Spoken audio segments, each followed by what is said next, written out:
はい、動画ご覧いただきましてありがとうございます。元店長です。今回はですね、僕が個人的におすすめのルート。これもちょっと日本で走る上でちょっとおすすめのルートっていうのをちょっと話してみようかなと思います。なんで、ちょっとこの地図を使いながら話していくんで、こういうのうまく映ってるのかなとかっていうのが結構心配なんですけど、ちょっとうまく映ってないところとかあったらご容赦ください。今回のルートはこう日本があってね、真ん中のところの長野県の松本から、金沢に抜けていくルートですね。結構ハードなルートです。しんどいなと思います。なんですけど、今回の、1回目のこの、日本でおすすめのルートっていうところでこのルートをおすすめしたくなったのが、やっぱりおすすめのルートあるんですよ。でも、日本の中で、僕が個人的におすすめしたいのってやっぱり山か海かなと思ってるんですよね。別にそれ以外も楽しいんですけどね。その中で山の中でも、この、北アルプスがあって、で、白川郷の雰囲気もあって、で、金沢に抜けれる。で、松本もね、スタートの松本も非常に景色もいいですし、っていうことで、このルートを選んでみてます。松本には、東京からね、松本に行く場合は、特急でビヨーンと行けますね。で、金沢の方は新幹線が通ってるんで、東京の方には行ける。東京からのアクセスは意外と悪くないっていうのがこのルートです。で、西日本の方、大阪からのアクセスだとね、金沢は特急1本で行けるんですけど、松本が超めんどくさいんですよ。僕もね、今長野県に住んでて、実家が西日本の方なんですけど、非常にこのアクセスが悪いんで、悪いって言っても名古屋まで出て、名古屋と松本の間は特急1本。で、名古屋はもうもちろんね、大きい街なんで新幹線でも何でも走ってるんで、その一回ちょっと乗り換えがあるのが難儀だなと思うんですけど、ちょっとね、大阪からは少し手間かな。東京からは意外と悪くないっていう感じのアクセスです。飛行機は一応松本空港はありますけど、松本空港は全然って感じですね。だからやっぱ電車で行くっていうのが一般的じゃないでしょうか。で、ルートとしては、作成はね、ライド with GPS っていうアプリを使ってるんで、ルートは、Google マップでもうちょっと説明するんですけど、ライド with GPS が使いやすいんじゃないですかね。スマホなんかで使うときでもアプリ入れてもらってみるといいかなと思います。で、今日ちょっと説明上、Google Earth とか、あの辺でちょっと 3D が見れたらなと思ってはいるんですけど、こんな感じで考えてます。距離が257.4キロ。いいですね。で、アップが4793。いいですね。この 38.5 って何なんだろう。最高勾配か。いや、そんなにはないでしょ。38.5% なんか人間登れないよと思うんで、これは多分ミスだと思います。こんな感じのルートになっております。実際だから2泊3日か3泊4日か、あるいはもっとゆっくり4泊5日とかでもいいんじゃないかなと思うんですけど、そんなルートです。先には写真から見ていきますか。写真がね、これ僕の普通の Facebook の写真で申し訳ないんですけど、道としては非常にやっぱり綺麗なので、こうね、山があって、これがね、途中この上高地方面に向かっていく途中のダムとかですね、学校前だって、いいですね。いいですね。こんな感じで、これがね、野麦峠に向かっていくとこですね。こんな感じの道です。じゃあこれちょっと写真見ながらちょっとやっていきますか。実際に。えーっと、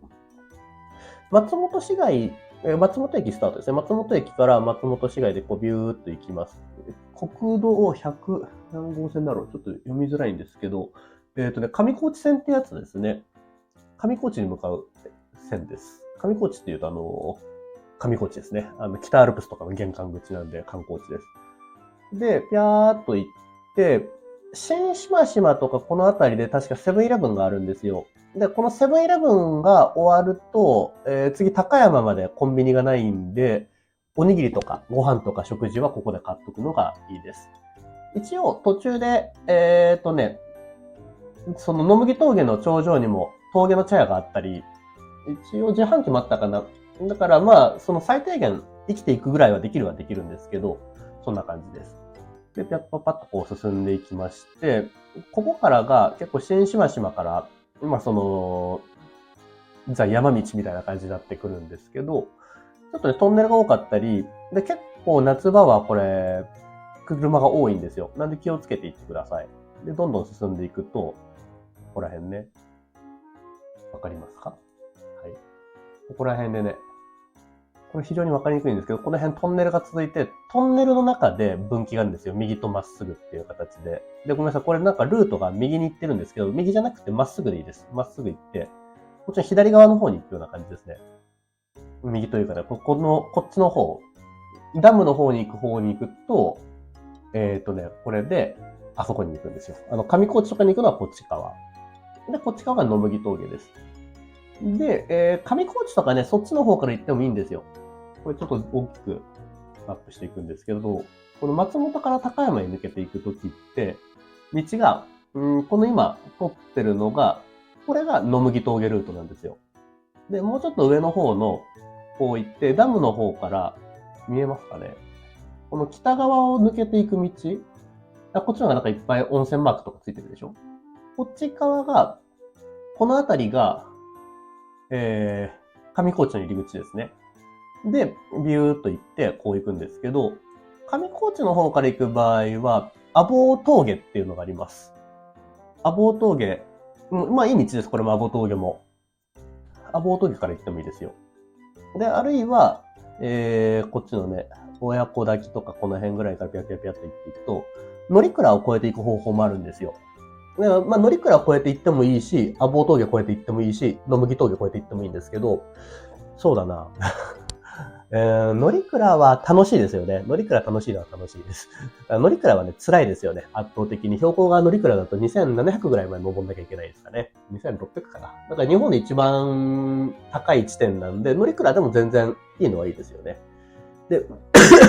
阿房峠の方でもまあもちろんいいんですけど、野麦峠がいいのが、非常に車が少ないので、割とここ進みやすいっていうのがあるので、このやっぱり一番南側、この一番下側の阿房峠阿房じゃない、ごめんなさい。野麦峠。で、あとは、まあ、野麦峠っていうとね、その昔、なんでしょう。シルクを作りに、なんかこの峠を越えて信州の方に、この高山の、まあ、農村のね、貧しい娘さんが行ってたとかっていう、野麦峠っていうなんかあれがあるらしいんですけど、まあそういう舞台にもなったような峠なんで、まあ、まあ歴史のある峠って言えば、そういう意味では野麦峠って面白いんですよね。まあこの3本のルートあるんですけど、車の少なさから僕は野麦峠、今回はお勧めしてます。とはいえ、まあ、日本一高い乗鞍楽しいですし、阿房峠はどうかな。阿房峠は難儀なんですよ。結構、上高地に行く車がビュンビュンビュンビュン通ってたりするんで、とにかくこの上高地線がね、難儀するんですよね。その乗鞍行くにしても。乗鞍の方が、まあでもまだ楽かな。まあ何個か方法あるんですけど、乗鞍はね、標高があるんで厳しいです。で、さっきの写真にちょっと戻りますね。これがもう野麦峠の方ですよね。だからこの辺の、これがダム。これがさっきの言ってた、その、上高地に行くか。あるいは、野麦峠に分かれるかっていう、その分岐のあるダムのとこです。そう、トンネル抜けたあたりですね。だからその、分岐のあるとこまでは車が多いから写真撮ってる余裕がないんですよ。野麦峠の方に行くぞってなった瞬間、全然車通んないから割とこう止めて写真撮ったりとかもできるんで、のんびり走るのにね、非常にいいんですよ。で、一応ね、村なんかもあったりとかして、ほんとね、だらだら、本当にゆっくり、のんびり走っていくっていうだけです。ね、なんかうまいことなんかなんないかな。この写真がもうちょっとビヨーンと大きくなって、こんな感じか。はい。ちょうどね、これ行ったのがね、2016年11月って書いてあるから、めっちゃ寒くってね、辛かったですね。野麦峠とかこの、乗鞍なんかも11月は完全クローズですよね。阿房峠も11月、クローズはしてないか。で、その辺の情報に関しては、なんか何回もあっち行ったりこっち来たりで、すいませんね。この、ルートの、こう、松本からビャーっとやってきて、上高地線入ってちょっとしたところで、ちょっとって言ってもまあちょこちょこ登ったところなんですけど、道の駅の風穴の里っていうのがあるんですよ。この風穴の里のところとかで、道路情報を確認するのが間違いないと思います。まあ、やっぱりリアルタイムで見れるんで。インターネットでも、まあ、野麦峠道路通行止めとかでググると出てくるかなと思うんですけど、まあ、当日なんか見る場合はそういうところでチェックするといいんじゃないかなと思います。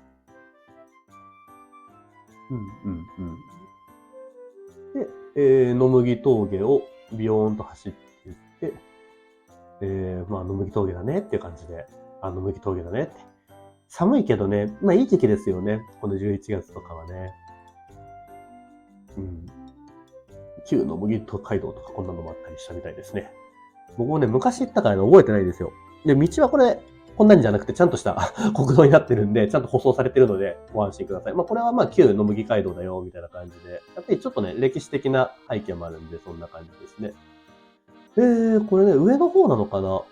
そう、最後の方でこんな感じで、11月とかだとこう寒くなってきちゃって、霜が降りてるような感じですけどね。で、これが、野麦峠って言って、こうバーンと、ね、石碑があるんですけど、で、これがね、野麦峠の頂上の茶屋です。野麦峠頂上の茶屋だから、ライドウィズ GPS で見る方が、その標高とかはわかりやすいんで、松本から一応距離で言うと、50キロぐらいで野麦峠の頂上ですね。で、高さがいくつだ ?1600 いくつとか。で、松本自体が600近くあるんで、1000メートルアップぐらいでいけるっていうような感じですね。1000メートルアップぐらいでいけるんだ、意外と。なんか昔行った時は荷物がパンパンだったからなんか泣きそうなぐらいの感じでしたけど。1000メートルアップぐらいでいけるっていうことです。で、これが、乗鞍の方で行くと2700アップとか、みたいな高さになってくるんで、はい。そんな感じがね、野麦峠までのルートっていう感じです。50キロぐらい1000メートルアップ。ロードバイクで行くと、割とイージーなルートなんで、そのままピャーっと降りていって、高山ぐらいまで降りていく。高山までで、ここで、この辺のね、細かい数字は、ライドウィズ GPS のリンク貼っとくんで、そこから見ていただければと思うんですけど、まだ50キロぐらい下って、同じぐらいの、あれですね。してもらうと高山に着くんで、ロードバイクだったら1日で行けるんじゃないでしょうか。で、ツーリング車だと、でも行けると思います、多分。その朝出発する時間帯とかにもよるんですけど。で、僕はね、これ実際に行った時が、途中でこの下りでパンクしちゃって、このね、峠の茶屋気持ちいいなとかって言ってウキウキしてたんですよ、この時。ちなみにこれね、なんか偉い装備がっちりしてますけど、これは僕はその山小屋に、通勤で自転車で行ってたんですけど、自転車通勤で山小屋に、岡山、実家から山小屋に行くっていうことをしてたんですけど、だから、そんなね、1週間ぐらいの旅行なのにこんななんかモリモリしてたんですけどね。このね、風景、これはね、素晴らしいですね。これは乗鞍が見れるんですよね。この、ずっと行っていくと。綺麗でしたね。乗鞍から、これ野麦峠ちょっと行ったところぐらいじゃないですかね。だから野麦峠の道っていうのは結構いい雰囲気がいいんですよ。細くって。で、マイナス3だから寒かったですね。でね、ここでね、問題になっちゃったのが、これね、なんか集落なんかもいいでしょ？この幸せの黄色いハンカチみたいな感じで。これはね、もう次の日だったのかな。ロバがいたんだ。で、ヤギがいたり。これは、もう次の日ですね。ごめんなさい。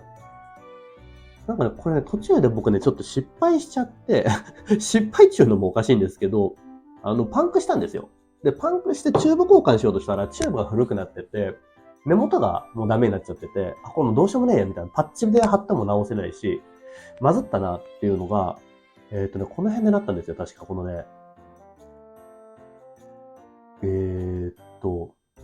この松本から高山、中間のこの野麦峠の、ちょっと降りていったあたりぐらいでなっちゃって、で、なんかね、適当に寝たんですよね。割とどこでも適当に寝るんですけど、僕は。ただね、マイナス3度とか、そう、さっきの写真でマイナス3度ってあったじゃないですか。あそこでも結構寒いのに、やっぱ上の方だから寒いんですよね。だからマイナスで夜越さなきゃいけなくって、で、そんながっちり冬装備持ってなかったから、えらい目にあったなっていう思い出があるんですけど、で、どこでなったんだっけな。でももう途中でなっちゃって、もう日中もさっちも行かなくなって、1日目この辺で適当にテント張って寝て、次の日ね、歩いて高山まで行ったんですよ。1日かけて。何やってんのって話なんですけど。だからね、結構パンクって本当に、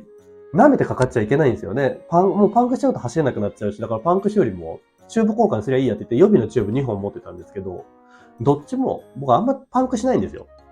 普段。だから全然使わなくて、その2本の予備チューブ。で、首のところがなんか劣化してダメになっちゃって、経年劣化で。多分もう3年以上経ってたんでしょうね、多分カバンの中で。まあそんな話があったんですけど。なんで、チューブとかね、やっぱこういう山のルート行くときは、もっと、新しいやつと言われるともう、まあせいぜいやっぱね、2年ぐらいですね。チューブって多分、賞味期限、なんとも言えないですけど、1年ぐらいでまあ本当は持っといた方がいいです。だからこういう山奥なんか特に行く場合ね。結構僕ね、何回かやってるんですよね、そういう系。歩いてさ、5、6時間歩くとか自転車をして。まあまあまあ、そんなのはいいんですけど。で、これ降りていってね、この辺のダムの感じも気持ちいいですよ。僕はもうなんか寒い中、自転車を押して歩いたっていうなんか嫌な思い出しかないんですけど。で、高山で僕は、チューブを自転車屋さんで補充してます。高山はね、ゲストハウスなんかもあるんで、いいとこですね。観光地でもありますし、まあ、楽しんで、ここでゆっくりするっていう人もいるかもしれないし、まあ、さっさと次行くぜっていう人もいるかもしれないんですけど、でごめんなさい、ルートはこの辺ちょっとね、なんか変なとこ走ってたりするような感じになってるんですけど、ごめんなさい、僕がライドウィズ GPS で作ってるのが結構適当に作っちゃってるんで、こうなんか変な方行ってるんですけど、別に分かりやすい道で行っていただいていいです。もう参考程度で。ごめんなさい、ちゃんとこれ作り込んでないっていうのがあるんで、申し訳ないんですけど、適宜この辺の市街地なんかは直してもらえばと思います。で、そのままどんどん西に行きます。高山から西に行って、こうぐるっと回って、こう、白川郷に行くような感じですね。こっちのね、こっちの高速道路だとこっち行けるんですけど、こうビヨーンってまっすぐ行けるぜってなってるんですけど、高速道路だけです、ビヨーンと行けるのは。もうこの辺全部トンネルでしょ、飛騨トンネルとかでめちゃくちゃ長い。これどうかな、こっちの北から回ってこうも行けるはいけるかなと思うんですけど、あ、そうそう、ここのね、峠があって、これどっち行こうかなって僕も迷ったんですよね。この、高山からこう北回りで白川郷行くのと、こうちょっと南にちょっと膨らんで白川郷行くのっていうので悩んだんですけど、こっちは結構峠がズドーンとなんかなってたんで、こっちから行こうって言って行きました。高山から白川郷はどうなんだろう。僕もこっちの北側行ってないんですけど、飛騨とかこっちはまあ全然いいんでしょうけどね。ただもうこの辺も全部山奥なんで、割と気をつけないと、なんか、やばい道になっちゃうんでまあまあでも国道走ってる限りは大丈夫ですよ、全然。うんうんうん。この辺が、そうだね。なんかすいませんね。なんか変な道ちょこちょこ行ってるんですけど、変な道じゃないのか。これ158号は、これは、あれなんですね。多分、バヒューンって走るような道なんで、バイパスですね。バイパスになってると思うんで、下道をこうくねくね行きます。そんなに激しいこの辺は登りとかはなかった覚えがあります。ちょっと昔の話なんで僕も覚えてないんですけど、細かいことは。で、まあ山の中の割とね、綺麗な道をやっぱこの辺も行くんですよ。あんまり、そう、あそこの、ヤギとかはなんかヤギがいましたよね。これがピューっと行って、トンネルなんかあったりして、で、なんかそう、今工事中で道路作ってんだな、みたいなことを思いながら行って、で、これが、ちょうど今話してる、その、高山から白川郷に行く途中ちょっと写真撮ったとこですね。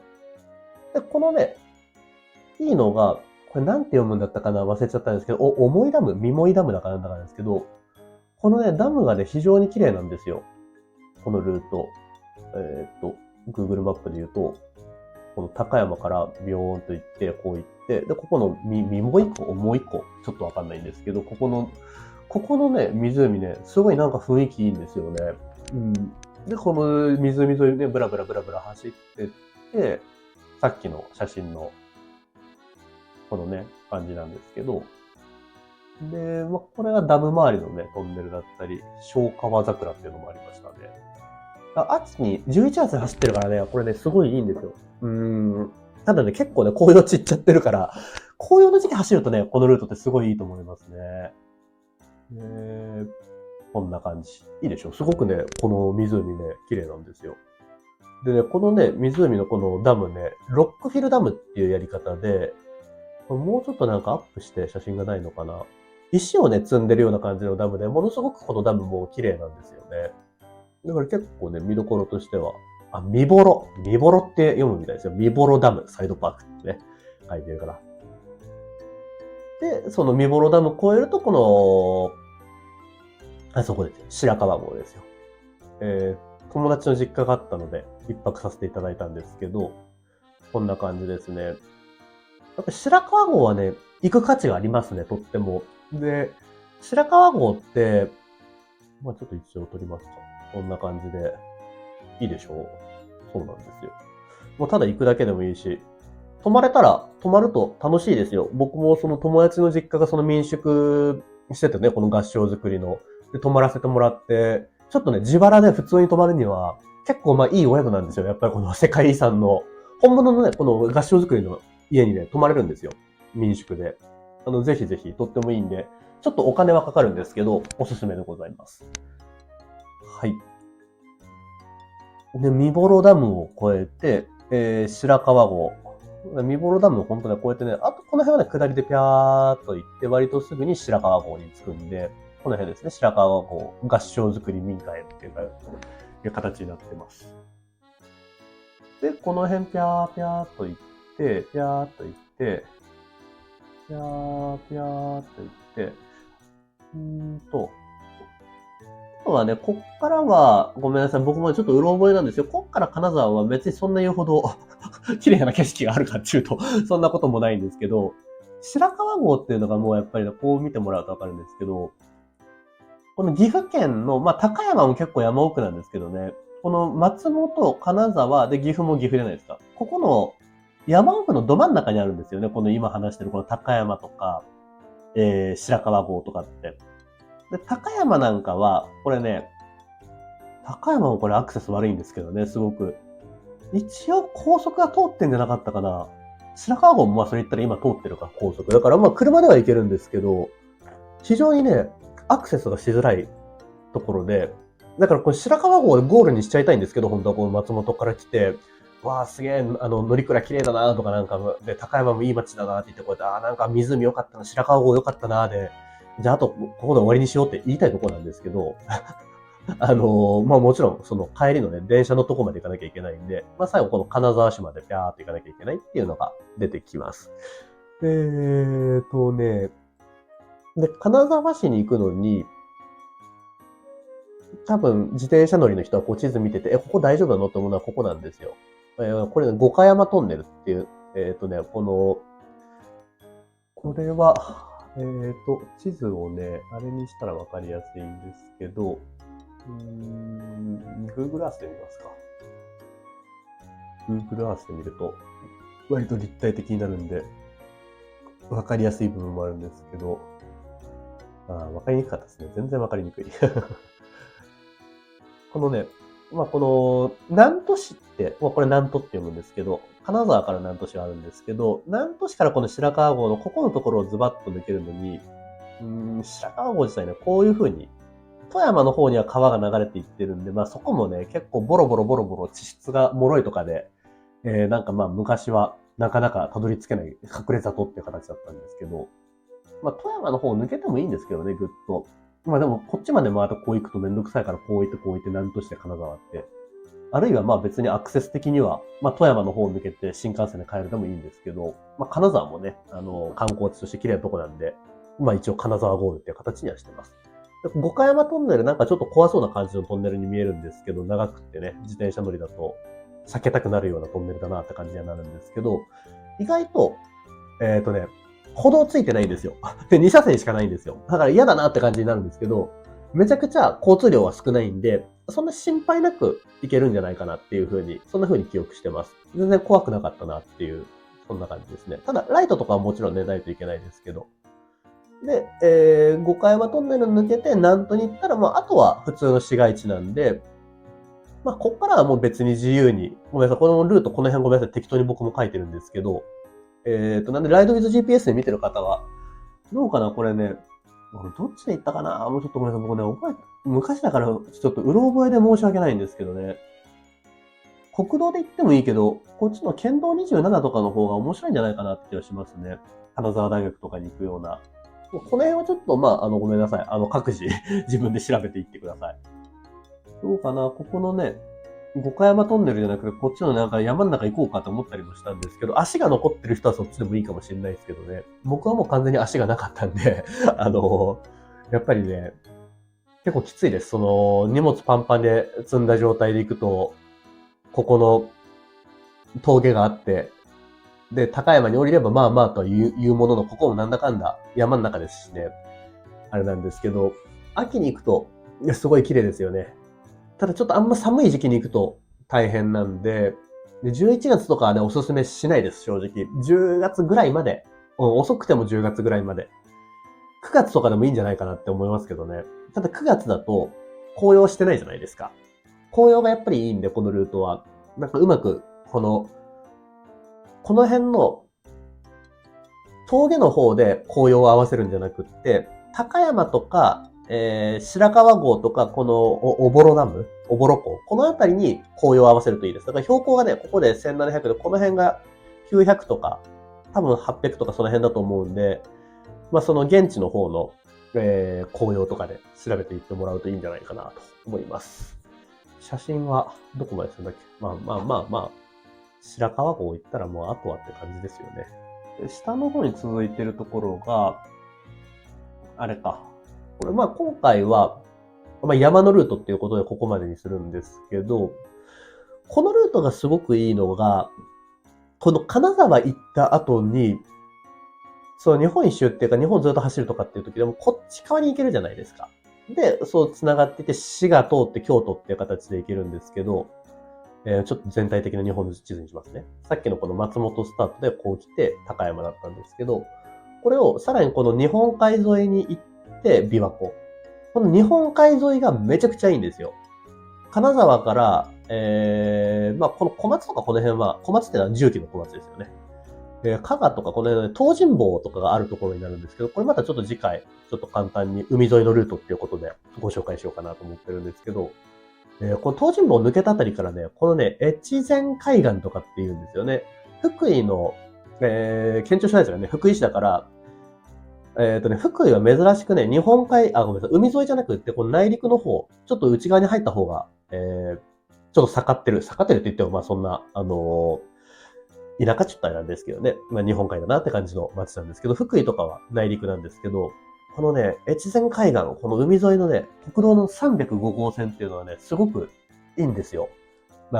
昔ながら日本の漁村みたいな感じの雰囲気も残ってますし、とってもいいんで、ここが通れるっていうのはすごくいいです。で、ざっとダイジェストで話しちゃうんですけど、そのまんまこの敦賀から琵琶湖に抜けれて、琵琶湖が通れて、で、京都に行ける。だからもうこれね、外人さん大好きでしょ、こういうルートって言って。外人さん大好きでしょとかって言ったら失礼ですけど、日本のいいところがギュッと詰まったルートなのかなって、この松本からこの京都にこの道を行くのは思いますね。はい。そんな感じでございます。ここの、